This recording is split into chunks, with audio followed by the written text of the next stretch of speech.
आता एक महत्त्वाची अपडेट आली आहे ती महापालिका निवडणुकीसंदर्भात। ते म्हणजे जिल्हा परिषद निवडणुकीआधी महापालिका निवडणुकीचं धुरळा उडणार आहे। आता यामागचं मुख्य कारण काय ते सुद्धा सांगते, त्यासाठी व्हिडिओ शेवटपर्यंत बघा। मंडळी 5 किंवा 6 डिसेंबर पासून जिल्हा परिषदेच्या निवडणुकीचा कार्यक्रम जाहीर होईल आणि मग पुढच्या वर्षात म्हणजे जानेवारी महिन्यात महापालिकांचं निवडणुकीची घोषणा होईल आणि महापालिका निवडणुकीचा कार्यक्रम जाहीर होईल असं सांगितलं जात होतं। पण आता काय झालंय, आता महापालिका निवडणुकाच खरं तर या डिसेंबर महिन्याच्या मध्यावधीत लागू शकतात असं म्हटलं जात आहे। आता याचं मुख्य कारण काय, तर आरक्षणाच्या मर्यादेचं पालन न होणं याच्यामुळे खरं तर हा निवडणुकीच्या कार्यक्रमाचा सगळा बाजार उठलाय। आता याचाच परिणाम म्हणजे राज्यातील 32 पैकी 17 जिल्हा परिषदांमध्ये 50% आरक्षण मर्यादेचं उल्लंघन झालेलं आहे। सर्वोच्च न्यायालयाने स्पष्टपणे सांगितले की 50% पेक्षा जास्त आरक्षण असलेल्या ठिकाणी निवडणुका घेता येणार नाहीत।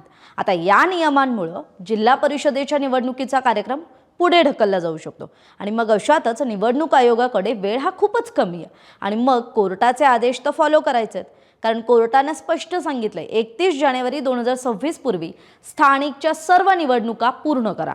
आता म्हणूनच निवडणूक आयोग सुद्धा जिल्हा परिषद निवडणुकीआधीच महापालिका निवडणुका घेण्याबाबत निर्णय घेऊ शकतं असं सांगितलं जात आहे।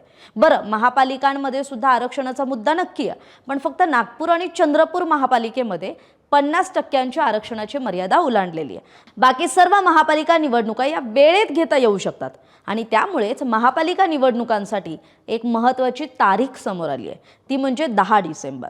या 10 डिसेंबरला खरं तर वॉर्डनिहाय मतदार यादी अंतिम होऊ शकते आणि मग ही यादी अंतिम झाल्यानंतर 15 ते 17 डिसेंबर दरम्यान महापालिका निवडणुकीची घोषणा होण्याची शक्यता आहे आणि मग राज्यातील 29 महापालिकांच्या निवडणुकीचा कार्यक्रम हा 15 डिसेंबर ते 10 जानेवारी पर्यंत चालेल आणि याच काळात 5 जानेवारी पासून ते जानेवारी महिना अखेरपर्यंत आरक्षणाचा प्रश्न सुटलेल्या जिल्हा परिषदांचं मतदान होऊ शकतं।